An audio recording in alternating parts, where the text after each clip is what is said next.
Bonjour, c'est Anna Maria de la chaîne Channeling et Bien-être. Je suis ravie de vous retrouver pour cette nouvelle vidéo. Et aujourd'hui, je vais vous parler de la communication avec les animaux. Alors, pourquoi ce sujet? Eh bien, parce que il y a eu une suite de synchronicités, de coïncidences, et que notamment la semaine dernière, je crois, j'ai reçu une personne dont le petit chien venait de mourir et qui avait vraiment besoin d'être rassuré sur le fait de savoir où se trouvait ce chien, comment il allait, s'il lui en voulait, s'il avait besoin d'aide. Voilà. Donc c'est quelque chose que je n'avais pas fait depuis pas mal de temps. Euh, mais bon, pour moi, ça fait partie du channeling aussi, hein. Vous savez, le channeling, c'est communiquer avec les anges, les guides, les maîtres ascensionnés, les esprits de la nature et les animaux aussi. Donc, j'ai accepté de la recevoir et j'ai vraiment vécu un très très beau moment. Euh, et j'ai à nouveau senti tout cet amour qu'il peut y avoir de la part des animaux euh, pour nous, envers nous. Euh, envers leur gardien aussi. Donc ce petit chien était débordant d'amour pour celle qui a été sa maîtresse pendant si longtemps, sa gardienne pendant si longtemps, sa compagne de vie. Et, euh, et même pour moi, qui était en l'occurrence une inconnue, je sentais vraiment son amour et sa bienveillance à mon égard aussi. Et il s'est présenté aussi tout un tas d'autres animaux à ce moment-là, auxquels je ne pouvais pas accorder toute l'écoute qu'ils souhaitaient. Et puis je ne connaissais pas leur maître, donc c'était difficile pour moi d'accéder à leur demande. Mais le petit chien qui a continué à communiquer avec moi, même après la séance avec sa maîtresse, euh, m'a en quelque sorte encouragée à développer ça, alors peut-être ponctuellement, je ne sais pas, ou peut-être plus durablement, mais en tout cas, voilà, il m'a semblé opportun de, de parler de ça avec vous aujourd'hui. Et étant donné que l'offre que j'avais faite des séances de channeling de 35 minutes arrive à expiration, il reste 4 ou 5 places sur les 50 que j'avais proposées, euh, j'ai pensé vous proposer maintenant ce type de consultation-là, si vous êtes dans ce cas, puisque les synchronicités faisant que souvent, quand on regarde une vidéo, qu'on lit un texte ou qu'on entend quelque chose, c'est en résonance avec ce qu'on vit à ce moment-là, ou avec ce que quelqu'un de proche vit à ce moment-là. Donc voilà, je lance ça aujourd'hui, des consultations aussi de 35 minutes, parce que ça me semble un bon format, euh, avec votre animal de compagnie, qu'il soit défunt ou pas. Euh, il peut être souffrant ou perturbé ou avoir un comportement qui vous inquiète et donc vous avez envie de savoir ou besoin de savoir comment il va. Eh bien, voilà, ça peut se faire dans le cadre de ces consultations par Skype ou par téléphone ou à mon domicile si vous n'êtes pas très loin. Euh, et donc soit avec la présence de l'animal ou une photo simplement peut suffire aussi à la connexion. Voilà. Donc si vous êtes dans ce cas ou si vous connaissez quelqu'un dans ce cas, eh bien voilà, sachez que pendant quelques temps, je propose ces consultations de communication avec les animaux. Euh, alors, c'est pas ce que je fais le plus couramment. Il y a des gens qui sont spécialisés dans la communication animale. J'ai un ami qui est spécialisé dans la communication avec les chevaux, par exemple. Où j'ai vu quelqu'un qui était spécialisé dans la communication avec les chiens. Moi, comme j'aime bien ne pas m'enfermer dans un créneau, je suis prête à communiquer avec les chiens, les chats, les poissons, les hamsters. Voilà, je me mets pas de barrière ou de limite particulière. Donc voilà, sachez que si vous êtes dans cette situation ou si vous connaissez quelqu'un, voilà, je propose ces consultations. Alors, qu'est-ce que je peux vous dire aussi sur la communication avec les animaux? Parce que là aussi, je pense que tout le monde est à même de pratiquer ça. De la même façon que comme je vous le disais, on peut tous pratiquer le channeling, on peut tous développer nos perceptions et recevoir des informations et communiquer des informations à tout ce qui nous entoure. Aussi bien donc les guides, les anges, les maîtres ascensionnés, les défunts, aussi donc les animaux, aussi les végétaux. D'ailleurs, ça fera peut-être l'objet d'une autre vidéo, la communication avec les végétaux, c'est fascinant aussi. Et même avec les minéraux, c'est également fascinant. Mais bon, puisqu'il est question aujourd'hui de la communication avec les animaux, qu'est-ce que je peux vous partager avec vous si vous avez envie d'essayer ça? La première chose, ça serait vraiment de vous mettre dans un état d'humilité, c'est-à-dire d'oublier toute idée de supériorité de l'humain sur l'animal, parce que si nous avons tendance à penser que nous sommes plus intelligents que les animaux, et peut-être que nous le sommes sur certains plans, les animaux, quelquefois, peuvent nous trouver assez limités aussi, un petit peu bêtes aussi.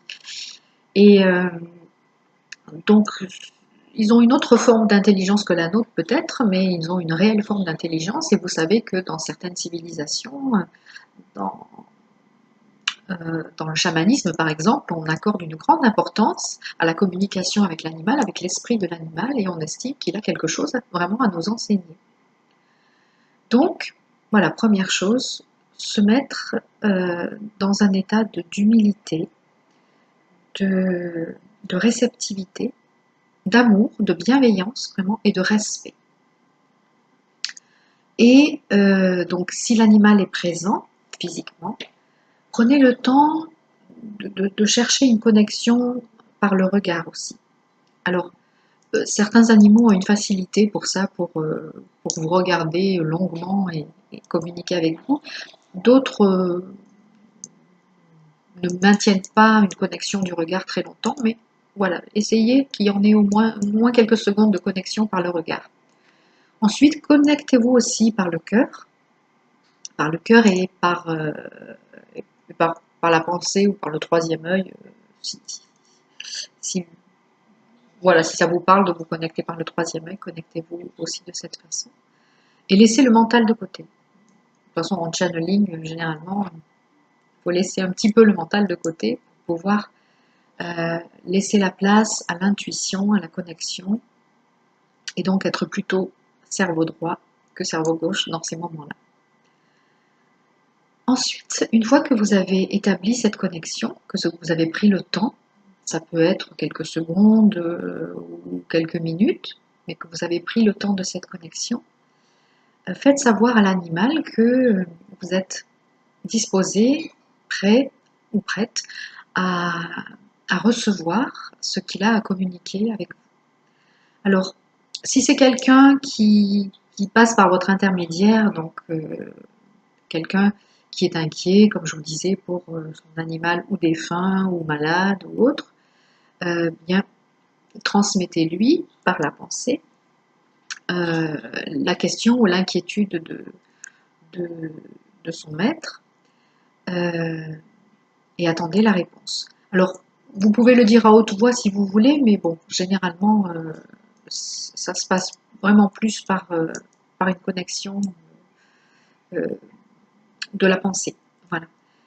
Et une fois que vous avez posé votre question, eh bien, soyez à l'écoute, soyez attentif à ce que l'animal va communiquer avec vous. Alors, vous pouvez avoir l'impression qu'il communique sous forme d'image. Vous pouvez aussi l'entendre comme si vous parlez. Ça peut arriver aussi. Mais quoi qu'il en soit, soyez vraiment réceptif et ne cherchez pas à analyser mentalement. Accueillez tout ce que l'animal vous communique. Si c'est donc pour quelqu'un, transmettez à la personne ou au fur et à mesure ou à la fin ce que l'animal vous communique. Et vous pouvez dialoguer avec l'animal si c'est nécessaire, lui demander de quoi il a besoin. Si, en général, ils apprécient qu'on leur demande de quoi ils ont besoin, et s'ils ont besoin d'aide, ou s'ils ont besoin qu'on change quelque chose dans notre comportement, ou voilà, qu'on fasse quelque chose pour eux, pour les aider. Donc, encore une fois, qu'ils soient vivants ou qu'ils soient passés de l'autre côté, ils peuvent avoir besoin d'aide aussi de l'autre côté. Voilà, accueillez ces réponses et engagez-vous à tenir parole. Parce que sinon, ils se rappelleront à votre bon souvenir d'une façon ou d'une autre. Et aussi, une fois que vous avez terminé la communication, généralement, c'est l'animal qui choisit quand c'est la fin. Ça peut durer un certain temps s'il a beaucoup de choses à communiquer, ou bien ça peut durer juste quelques instants, le temps qu'il ait dit ce qu'il avait à dire, ou qu'il ait exprimé ou communiqué ce qu'il avait à communiquer. Donc si l'animal est présent, ben, quelquefois il peut tourner le dos et s'en aller, quitter la pièce. Et donc si c'est un animal avec lequel vous communiquez à distance, par exemple sur photo, ou bien qui est passé de l'autre côté, qui est mort, comme on dit, il vous fera sentir aussi, il vous communiquera aussi quand ça sera le moment d'arrêter. Et à ce moment-là, remerciez-le humblement, avec bienveillance, avec respect à nouveau. Et voilà, faites-lui savoir que vous avez été honoré, qu'il accepte de communiquer avec vous. C'est important. Et quand vous faites ça, même si vous le faites de manière individuelle, sachez aussi que ça sert le collectif. Et que peut-être, si nous sommes de plus en plus nombreux comme ça à être dans le respect, la confiance des animaux envers nous se développera. Et à mon avis, on a tous à y gagner.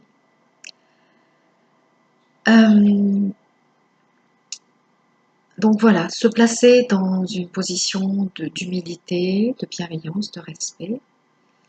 Faire la connexion de cœur à cœur, d'esprit à esprit. Écouter son jugement et sans y mettre le mental, et vous engager à faire ce que l'animal vous a demandé, et le remercier aussi avec humilité et beaucoup de gratitude, une sincère gratitude.